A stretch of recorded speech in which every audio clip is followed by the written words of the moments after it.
Italy سے ظاہر compare نہیں کر سکتے، ایج کا جو ڈیموگرافی کا ہے فرق ہے، مگر اٹلی کی ہیلتھ فیسلٹی بھی تو پاکستان سے بہتر ہیں، اس لیے زیادہ بہتر نہیں ہوگا کہ زیادہ سے زیادہ ٹیسٹ کیے جائیں؟ پنجاب کہہ رہا ہے زیادہ سے زیادہ ٹیسٹ ہونے چاہیے، خیبر پختونخوا کہہ رہا ہے، سندھ کے وزراء کہہ رہے ہیں، تو جیسے جیسے کیپیسٹی بڑھ رہی ہے آپ نہیں سمجھتے ٹیسٹ زیادہ ہونے چاہیے؟ کیونکہ آپ نے کہا تھا کہ ضرورت نہیں ہے، اس کو اوور کل بھی نہیں کرنا چاہیے زیادہ ٹیسٹ کر کے۔ دیکھیں جی، آئیڈیل تو یہی ہے کہ جب کوئی آؤٹ بریک ہوا ہو تو آپ جتنے میکسیمم لوگوں کے ٹیسٹ کر لیں اتنا زیادہ آپ کو بہتر پتہ چل جائے گا۔ لیکن کیا یہ صلاحیت کسی بھی ایک ملک کے پاس ہے اس وقت دنیا میں کہ جو اپنی ساری پاپولیشن کے ٹیسٹ کر لیں؟ لہٰذا اس میں آپ کو اپنے ریسورسز کو دیکھتے ہوئے ایک طرف تو ریسورسز بڑھانے چاہیے، دوسری طرف آپ کی پلاننگ اس طرح کی ہونی چاہیے کہ آپ پرائرٹائز کریں چیزوں کو،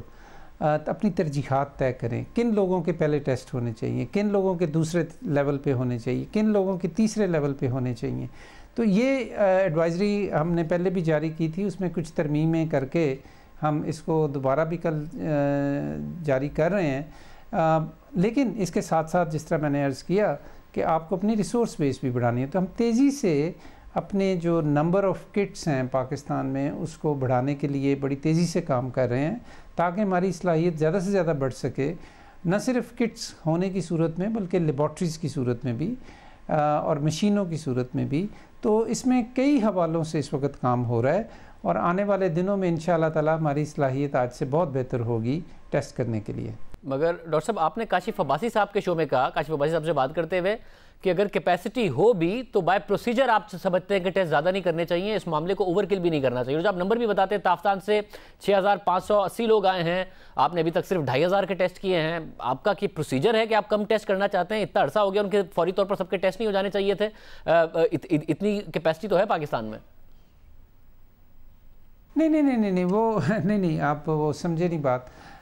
وہ نمبر اب میں آپ کو بتا سکتا ہوں کہ تقریباً 3000 ہو گیا ہے، تو وہ ٹیسٹ ہو رہے ہیں، سب کے کریں گے، ان تمام لوگوں کے ہم ٹیسٹ کریں گے کہ جو تفتان سے آئے ہیں اور کوارنٹائن میں ہیں، یہ اس میں تو کوئی شک ہی نہیں ہے، لیکن اس کی ایک رفتار ہے، اس کی ایک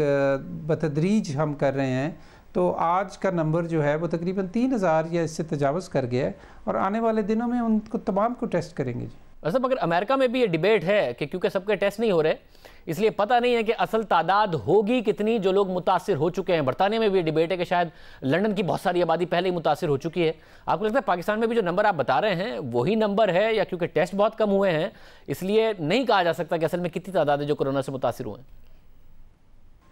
ہو سکتی ہے جی، اس کا سمپل جواب یہی ہے کہ آپ کو کیسز تو انہی کا پتہ لگتا ہے کہ جو لیبارٹری کنفرم ٹیسٹ ہوتے ہیں۔ یہ بات کہیں کسی معاشرے کے لیے بھی، کسی سوسائٹی کے لیے بھی درست ہے، یہ یو ایس کے لیے بھی درست ہے، یہ پاکستان کے لیے بھی درست ہے، اور یہ اس کے علاوہ 190 سے زیادہ ملک جن میں یہ پھیلی ہوئی ہے بیماری، ان کے لیے بھی درست ہے۔ اور آپ ساتھ میں نمبر سسپیکٹڈ کیسز کا بھی بتاتے رہے کہ جن میں اندیشہ ہے کہ ان میں کورونا وائرس ہوگا، وہ بڑھتا رہا، 3 سے 4000 پھر 7000 ہوا، اب ان کی تعداد کتنی ہو گئی؟ میرا خیال ہے جی، میں کوئی غلط فگر کوٹ نہیں کرنا چاہتا، میرا خیال ہے کہ کوئی 10,000 کے قریب ہیں۔ اور یہ بات یقینی ہے کہ 10 کے 10,000 کو ٹیسٹ کیا جائے گا؟ جی سسپیکٹ جو ہوتا ہے جی اس کو مطلب ہم اس کو پھر ٹیسٹ کرتے ہیں، یہی اس کی ڈیفینیشن ہے، کیونکہ اس کے بغیر تو ہم اس کو ڈیفرینشیٹ نہیں کر سکتے کہ ہم نے اس کو کیسے کنفرم کرنا ہے یا نہیں کرنا۔ یہ تو ظاہر ہے ان کے ٹیسٹ تو ہوں گے۔ ڈاکٹر صاحب ایک اور مسئلہ یہ ہے کہ ایک تو آپ کہہ رہے ہیں کہ آپ ٹیسٹ کرنا چاہتے ہیں اور جیسی کیپیسٹی بڑھے گی، مگر اب لوگ ٹیسٹ کرانے سے بھی ڈر رہے ہیں۔ پنجاب میں بھی، اسلام آباد میں بھی کچھ ایسے واقعات سامنے آئے ہیں جس میں لوگوں کا یہ کہنا ہے کہ زبردستی انہیں گھر سے اٹھا کر اسپتال کے کوارنٹین میں ڈال دیا جاتا ہے اور وہاں پر سہولیات اچھی ہوتی نہیں ہیں، بے شک وہ صحت یاب ہوں، صرف ٹیسٹ پازیٹیو ہونے کی وجہ سے۔ صاحب اس کو کلاسیفائی نہیں کرنا چاہیے کہ جن کی حالت بہت زیادہ خراب ہو تاکہ ہاسپٹل کی جو کیپیسٹی ہے وہ بھی نہ ڈرین ہو، صرف جن کی بہت زیادہ حالت خراب ہو انہی کو داخل کیا جائے، باقی سب کو کہا جائے کہ وہ گھر پہ ہی اپنے آپ کو الگ تھلگ رکھیں، گھر ہی پر اپنے آپ کو آئسولیشن میں اور کوارنٹین میں رکھیں، بجائے اس کے کہ سب کو زبردستی اسپتال ڈال دیا جائے۔ نہ سہولتیں ہیں نہ کیپیسٹی ہے، اس کی وجہ سے لوگ ٹیسٹ کرانے سے کترانے لگ گئے ہیں کہ جی یہ تو اٹھا کے لے جائیں گے ہمیں۔ جی یہ مطلب ہمیں بھی ہمارے علم میں بھی یہ بات ہے، اور آنے والے دنوں میں ہم home isolation even for positive patients home isolation کی پالیسی اپنانی پڑے گی، بعض کہیں ہو بھی رہی ہے، لیکن اس کے لیے جو تمام آپ کی ہدایات ہیں، گائیڈ لائنس ہیں، ان کے اوپر کام ہو رہا ہے، اور یہ چیز ہم اب پروموٹ کریں گے آنے والے وقت میں۔ ضروری نہیں ہے کہ کسی کو بھی پازیٹیو ہو تو آپ اٹھا کے لے جائیں ان کو، ان کی مؤثر گھر میں رہتے ہوئے آئسولیشن اگر کی جائے اور وہ لوگ خود احتیاط کریں اور گھر والوں کو بھی اس کے بارے میں ہدایات دی جائیں، ان کو میڈیکل سپورٹ دی جائے، چاہے ٹیلی میڈیسن کے ذریعے، چاہے جو آج پرائم منسٹر صاحب بات کر رہے تھے والنٹیئرز کے ذریعے، تو یہ ایک پورا نظام ہے جو ہمیں وضع کرنا پڑے گا ہوم آئسولیشن کرنے سے پہلے۔ اور دنیا بھر میں یہ ہو رہا ہے کہ جی زیادہ بیمار نہیں ہیں اپنے گھر پر رہیں تاکہ جو بہت زیادہ بیمار ہیں ان کا اسپتال خیال رکھ سکیں، تو پاکستان میں بھی یہ جلد کیا جائے گا؟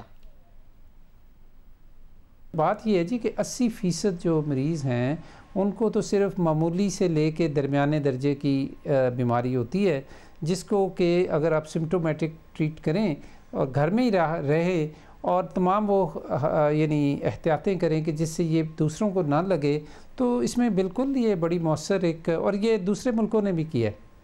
بہت شکریہ ڈاکٹر ظفر مرزا ہمارے ساتھ موجود تھے۔ پاکستان میں کرونا وائرس سے 1252 افراد متاثر ہو چکے ہیں، جبکہ 9 افراد کی جان جا چکی ہے، 23 صحت یاب ہو چکے ہیں۔